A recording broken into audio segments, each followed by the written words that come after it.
My name is Chris Packard. I'm associated with the University of Glasgow in Scotland, and my interest is in vascular biochemistry. Triglyceride-rich lipoproteins are generated by the liver and by the intestine when they have fat. The chylomicrons come from the intestine when you eat some fat in the diet, and VLDL comes from the liver when it releases fat that it has in its stores.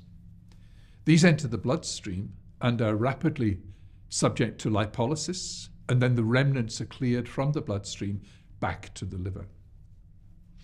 We believe that these particles are potentially atherogenic because of epidemiological evidence that goes back several decades, and because of recent genetic evidence that reinforces the idea that factors that regulate triglyceride-rich lipoproteins, such as ApoC3 or ApoA5, are linked to altered risk of cardiovascular disease.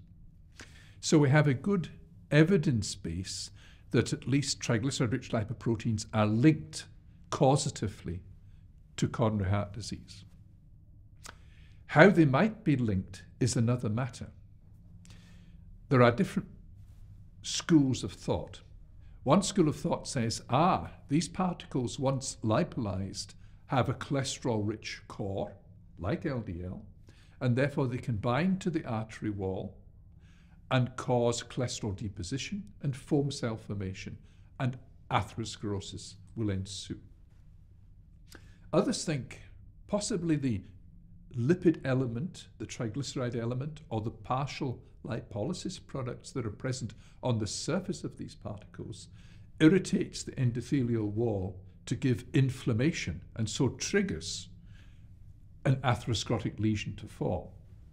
So we don't have a key element that we can put our finger on, but we do believe that it's the cholesterol in those particles that is a good biomarker of risk, and therefore when we measure triglyceride-rich lipoprotein or TRL cholesterol or TRL remnant cholesterol, we are looking at a good biomarker that needs to be addressed in terms of risk prevention, in terms of further lipid intervention.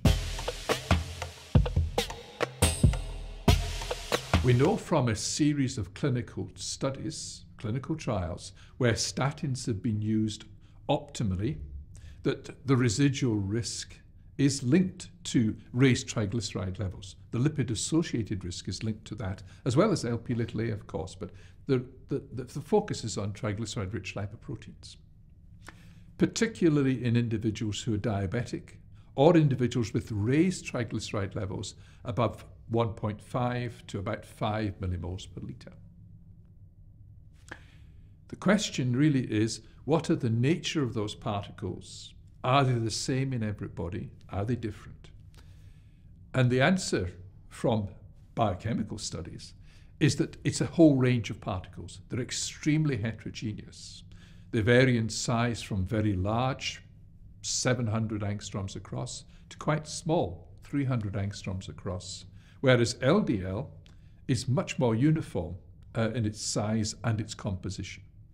So we're looking at quite a different kind of lipoprotein particle when we talk about TRL remnants.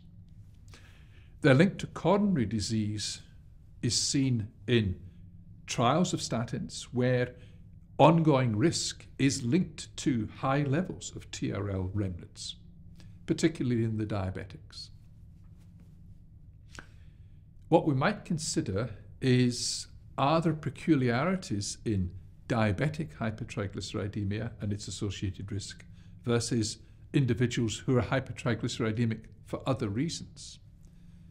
Metabolic studies suggest that the reasons why these individuals have raised triglyceride levels varies. A high level of ApoC3, a known inhibitor of lipolysis, causes triglyceride levels to rise in the population. And there's a strong correlation between the plasma ApoC3 level and the plasma level of triglyceride-rich lipoproteins and their remnants. But in diabetics, there is a further complication, in that new evidence suggests that they overproduce both chylomicrons from the gut in response to a fat meal, and also large VLDL particles from the liver in response to deposits of lipid fat being mobilized. And the failure of insulin to shut down these synthetic pathways is part of the diabetic phenomenon. So we have a heterogeneous set of particles that we call TRL remnants, and a heterogeneous set of causes as to why these are elevated in the bloodstream.